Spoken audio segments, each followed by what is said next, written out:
Hello everyone, আসসালামু আলাইকুম। Mariya's kitchen থেকে সবাইকে ওয়েলকাম জানিয়ে আজকের পর্বটি শুরু করছি। আমার আজকের পর্বে থাকছে হোটেল স্টাইলে লইট্টা শুটকি ভুনা রেসিপি। যারা শুটকি খেতে পছন্দ করেন ওনারা নিশ্চয়ই জানেন এই শুটকিটা খেতে ভীষণই মজার। চলুন তাহলে আর কথা না বাড়িয়ে আপনাদের সাথে এই রেসিপিটা শেয়ার করি। এই শুটকি রেসিপিটা করার জন্য প্রথমেই চুলায় একটা কড়াই বসিয়ে কড়াইতে পর্যাপ্ত পরিমাণ সয়াবিন তেল দিয়ে দিলাম।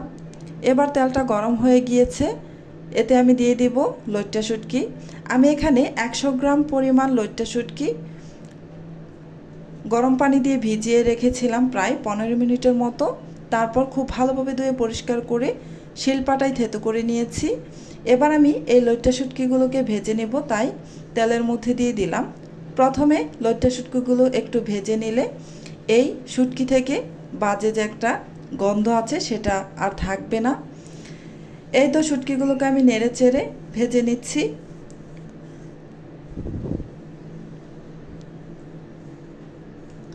শুটকিগুলো ভাজা হয়ে গেছে, এবার আমি তেল থেকে তেল ছড়িয়ে উঠিয়ে একটা পাত্রে রেখে দেব।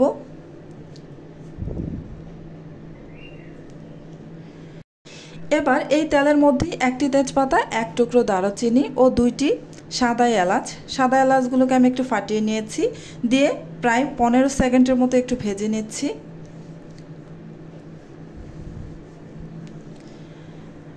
ভেজে নেওয়া হয়ে গেছে, এবার আমি এতে দিয়ে দিচ্ছি পেঁয়াজ কুচি। এখানে আমি 1.5 কাপ পরিমাণ পেঁয়াজ কুচি নিয়েছি। পেঁয়াজটাকে দিয়ে এবার নেড়ে চেড়ে কিছুক্ষণ ভেজে নেব।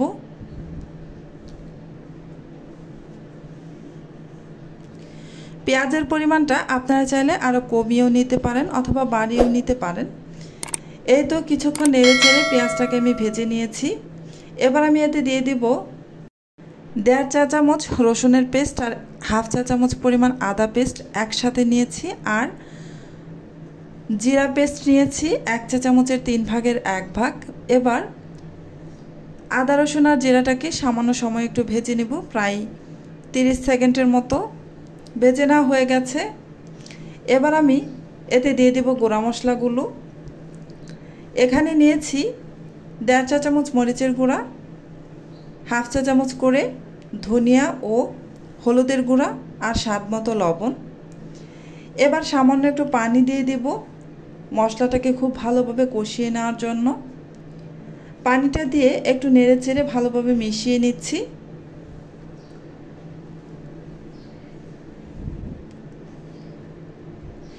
মিশিয়ে নেওয়া হয়ে গেছে, এবার আমি ঢাকনা দিয়ে ডেকে খুব ভালোভাবে মশলাটাকে কষিয়ে নিব। চুলার আঁচ মিডিয়ামের থেকে একটু লো হিটে রেখে আমি মশলাটাকে একটু সময় নিয়ে কষিয়ে নিয়েছি। দেখতে পাচ্ছেন আমি কিছুক্ষণ পর ঢাকনাটা খুলে নিয়েছি। মশলাটা আমার বেশ ভালোভাবে কষিয়ে নেওয়া হয়ে গেছে, একটু নেড়ে চেড়ে দিচ্ছি। এবার আমি এতে দিয়ে দেব আগে থেকেই ভেজে তুলে রাখা লইট্টা শুটকিগুলো।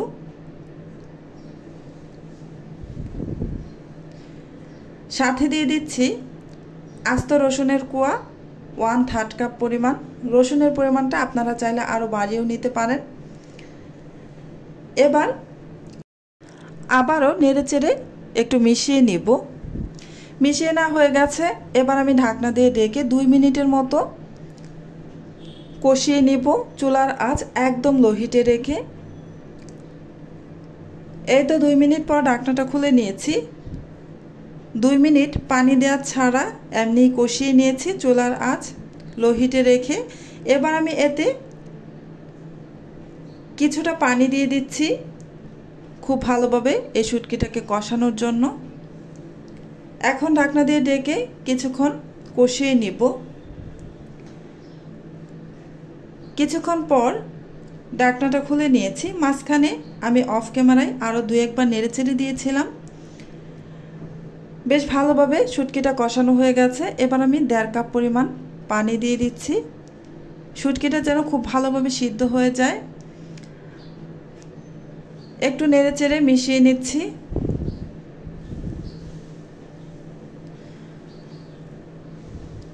মিশিয়ে নেওয়া হয়ে গেছে, এবার আমি ঢাকনা দিয়ে ডেকে পানিটা একদম শুকিয়ে যাওয়া পর্যন্ত রান্না করে নেব।